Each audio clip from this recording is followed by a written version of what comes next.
Your host, Reverend Al Sharpton, and we're back Hot Button Monday. Let's go back to the phones. Let's go to Pedro in Arizona.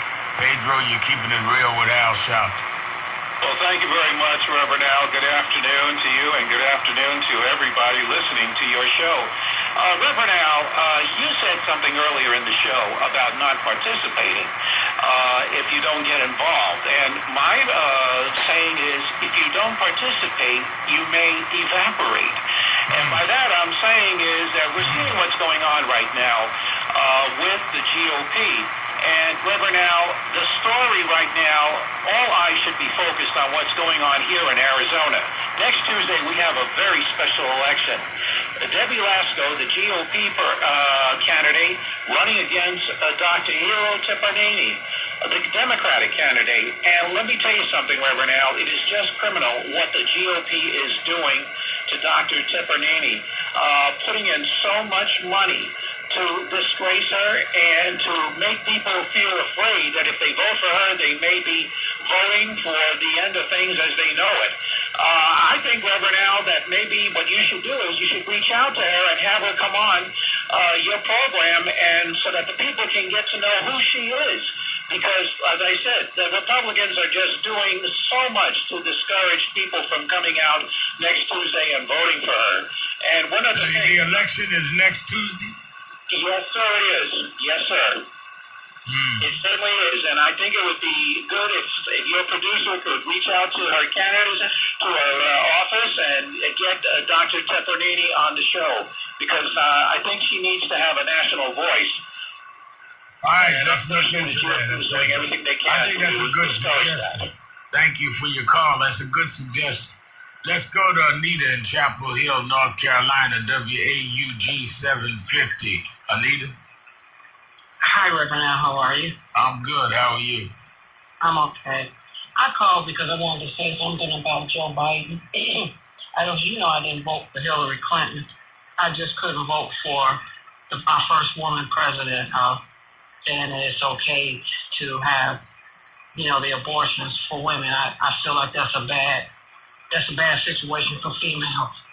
I don't want to be afraid of men, and I want to be able to have children. But I think Joe Biden is a good candidate, and I think Reverend Jesse Jackson's son, Jonathan Jackson, could be his vice president. I think we need a change, just like people felt we needed a change from the regular old Republican politics with Trump. I think we need a change from Democrat old policies, and we need something new and fresh. And Jonathan Jackson, he represents that. I think his brother would have been able to run for president, but I think they made sure, the Republicans made sure that Blagojevich and Jesse Jackson Jr. ended up not being able to be a powerful voice in the Democratic history. But Jesse Jackson does have one more son, Jonathan Jackson, and I think he has two more sons. Well. He has Yusef and Jonathan, but Jonathan's the one that pushed, yeah. Right, and I want to tell you this, another thing. I think he would really work well for women. I think he would work well for ethnic groups, and he also would work well for African Americans. But I also want to tell you this: my son he heard that you had spoken in Tuscaloosa, the university there, and he has a discrimination case there where some older Caucasian males tried to frame him for stealing, and then they resigned, and now they're saying that they resigned and that my son didn't bust them stealing. And he really wanted to, he was so excited when he heard you was on campus. He missed you, though, but he wanted you to get involved with his case in Tuscaloosa. And I want you to get involved with housing in Chapel Hill. There's a big community of universities around here, and the African-American community, I mean, they're just walking around, the men are just walking around just with nothing. You never see African-American men with suits on here or anything. And the women are fighting for housing and to be able to have bus routes, and it's a college community. And the people that work here have nowhere to stay. The inflation of the apartments are going up to what is it? Is it like $600 right now in a bedroom? If you get a 2-bedroom, it's $1,200, and minimum wage will not cover that. So they wanted you to get involved, and they told me to reach out to whoever. All right, well, hold on 1 minute, Anita. I'll put you in touch with our North Carolina people. Check it out. and we'll see if we can get involved. I'm sorry I missed your son, though, but thank you for your call. Let's go to Kerry in Champaign, Illinois, listening on WBON, the mighty 1690. Kerry? Good afternoon, Reverend Al. Good afternoon. When I first saw those guys get arrested in Philly at the Starbucks, the first thing I thought about was the Greenboro 4 in North Carolina back in 1960. That's 58 years ago at the Woolworth County. So I like to commend those black men for keeping their poise and order. And then when you look at that video, look at how the police moved the chairs around expecting a confrontation. Right. And these men outsmarted. They did. They weren't going to go down like that. And I like to commend them for that. And another thing, every time I listen, I hear someone say what Trump did or trying to convince people that Trump is good for this and Trump is good for that. But they forget this.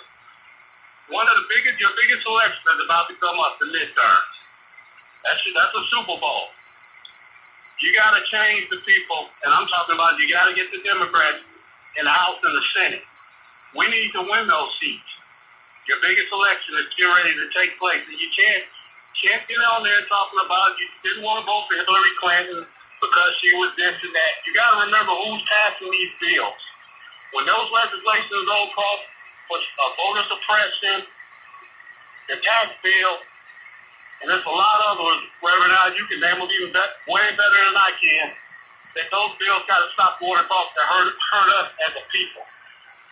And I'm talking about it even more as a black people. Right. So remember, the midterms mean a lot. So stop getting caught up on who's the president and vote on your state, your local, and your federal, and your general, everything. You vote and vote in the House or the Senate. You got to win those seats if you want to get something done. Absolutely. You're absolutely right. Thank you for your call. The districts, as they are drawn out, whether it is local, council, or automatic districts, congressional districts, they all are done by the state legislature. A lot of the policing laws, state legislature. A lot of the voting laws, state legislature. He is absolutely right. You must vote all the way down the ticket. No doubt about it.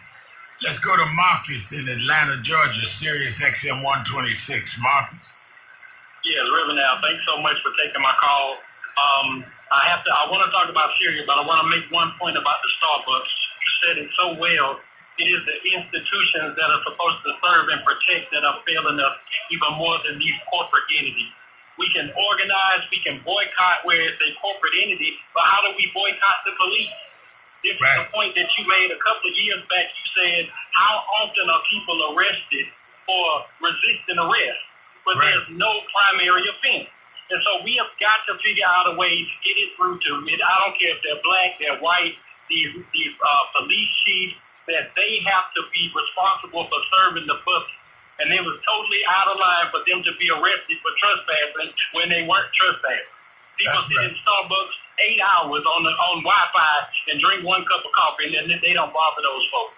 But I want to make a point about Syria, and I want to get your perspective. This president says that we are not the world's police, that it is America first. But yet somehow after a chemical attack in Syria, within 5 days, we found targets for 105 missiles to be sent down on that country. I just want to get your perspective on that. Is it a you know what I think? You already know. Yeah, well, Marcus, I think that, thank you for your call. I think that is very interesting how people have missed. Just 2 to 3 weeks ago, it was President Trump that said we need to pull out of Syria. Then he reversed himself. And I'm not making light of chemical warfare, though there are those that are saying that they question whether it's all Assad, whether it's some other play in there.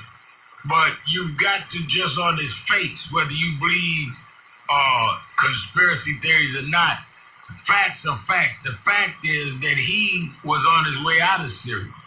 And I think that you are now looking at a situation that is totally opposite of that.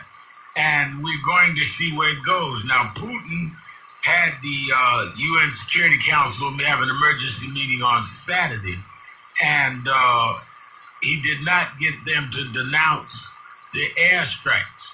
But what happens now if there is more chemical warfare? What happens now if the Russians and Assad and Iran cause the West bluff and we're looking at war? I think that this has the makings of something far more dangerous and far more troubling than a lot of us realize.